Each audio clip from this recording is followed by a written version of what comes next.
What is good, guys? It's your boy, the Bear King, back at it with some more creepy, crawly content. And I'm here with the most disgusting, yet my favorite pet.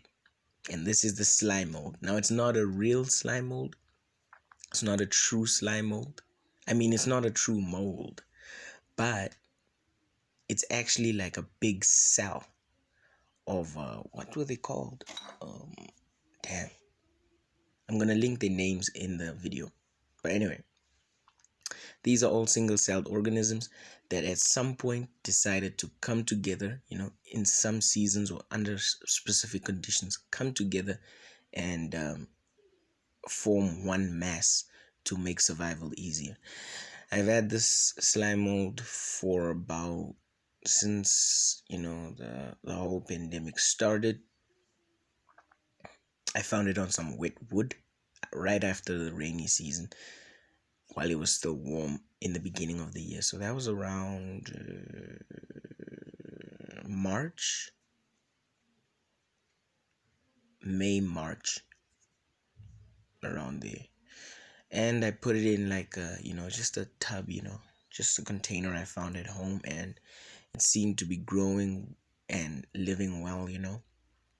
I love how they branch out, in search of food and all that. So the maintenance on this is pretty simple. I just water them with distilled water, or water that has been treated with water treatments that you use for aquariums. So I use that. Those two are my options if one isn't available. And I just feed them oat grains, because they love oats. They actually, every day I come and look at them, they branch out more in search of food, especially when I don't feed for that week. Yeah. Now, obviously, there's some maintenance to be done on the enclosure itself, of the container. I know it looks dirty. They're not dirty, and it doesn't stink or anything. It's just the fact that they, you know, they have excretions as well, but the excretions aren't like other animals. It doesn't stink or anything. It's just like a light moldy smell. So yeah, so I have to like take that out, and there was wood in there which they came on, or it came on. So I just had to, when I removed that, it like left this reddish residue, this brownish residue. So it looks more disgusting than it really is. So yeah.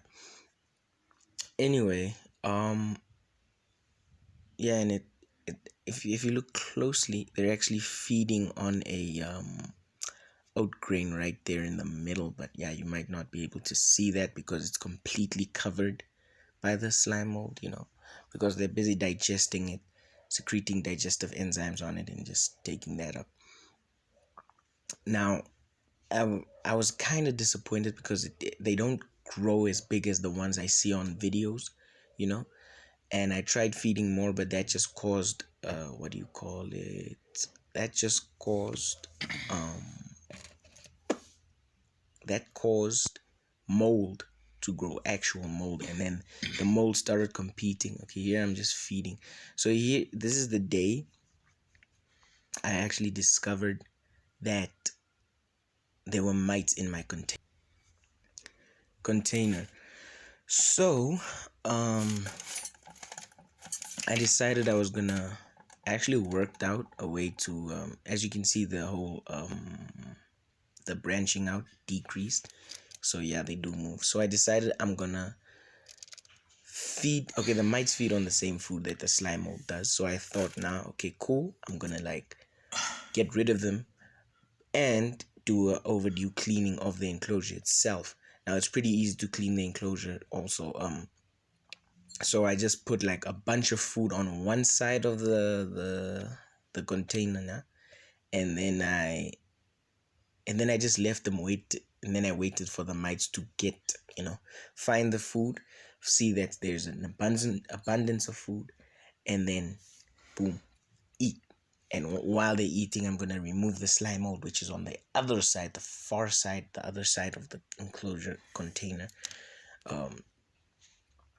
And yeah, that's just like a zoom so you can see the mites right there, and I was actually afraid that they were also feeding on the slime mold itself, you know so I was not gonna have that. That's like some new growth. You can see very slimy, very connective and all that. I loved it.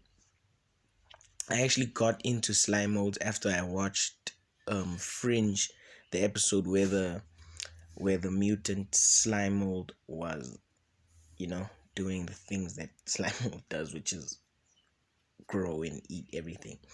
And that was also crazy, And so yeah, so this is the day after where I saw all the mites have gone to the food that I've placed there. And now I just decided, okay, cool, I'm gonna cut it with the knife, cut like the paper towel, and then I'm just gonna like take all of that out, and then I'm gonna cut out the slime mold in the middle, and then put in some clean paper towels. Wash the container, make sure that all the mites are gone. I'm so tired of mites, guys. Man, mites are just, I don't know, bro. Not all of them have moved from that spot, so I'm gonna have to do this twice, you know. So yeah, and now hopefully the slime mold will keep moving away from the mites. When they do that, then it makes it easier for me to like get rid of them, because then I can cut without damaging any of the slime mold. As you can see, I already damaged some of it. So yeah, that's just like old pieces of oat grains, that have been digested, just the undigestible parts.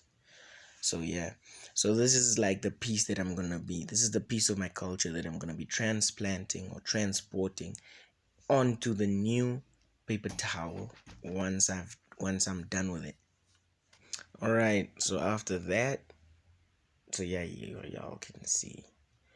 So yeah, just showing you guys, what it actually looks like properly, shaving some of that old toilet paper towel off of there.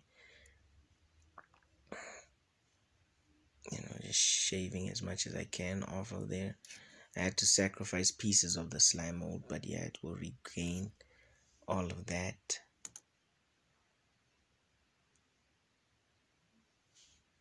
Come on now. Alright, so yeah, this is just what it looks like, and I'm gonna be slowly working out. Once like the slime mold is completely moved from this piece, then I'm gonna take it out of the container as well and just dispose of it. But yeah, so this is it. This is my container wash. This is the new paper towel that I'm gonna be putting in there. And yeah, that's about it. I don't wash the container with soap because soap could hurt the slime mold. And then I'm just gonna wet the paper towel with some distilled water. Yeah, it's just like there. Just throw that over there. Make sure it's nice and wet, not too wet. We don't want the slime mold soaking. We just want it moist enough for it to be comfortable. So that's enough. And then the paper towel is gonna suck up everything. At least for now, that's enough. And then later on, you can add a little bit more if you have to. Because that the piece that the slime mold is on already is like wet, soaked. So yeah. So yeah, and then I'm just gonna repeat the process, add some food on one side of the enclosure, to make sure that all the mites get off there. So I'm gonna do that again. If I see any signs of mites, rinse and repeat. So I'm just gonna do the same thing. Just gotta get that piece off of them. So the whole idea is to make sure that the food isn't where the mites are, because then they'll just all swarm that spot. You want it away from the slime mold. So yeah, so this is the second day. Success, no mites. And you can already see that my slime mold has already started feeding on the side there. You see them wrapped around that. You see that yellow spot? That's actually two oats being devoured. And over the course of the week, they're just gonna move all around the food and consume it all. So yeah, it's pretty easy, pretty simple. I love doing this stuff. um yeah, it's about it, you know. And I just watch them, because I can never see them move, they move too slowly. It's like watching a plant grow. It's useless. But yeah, so anyway, guys, like and subscribe. If you know anyone who likes creepy crawlies, tell them. Anyway, peace.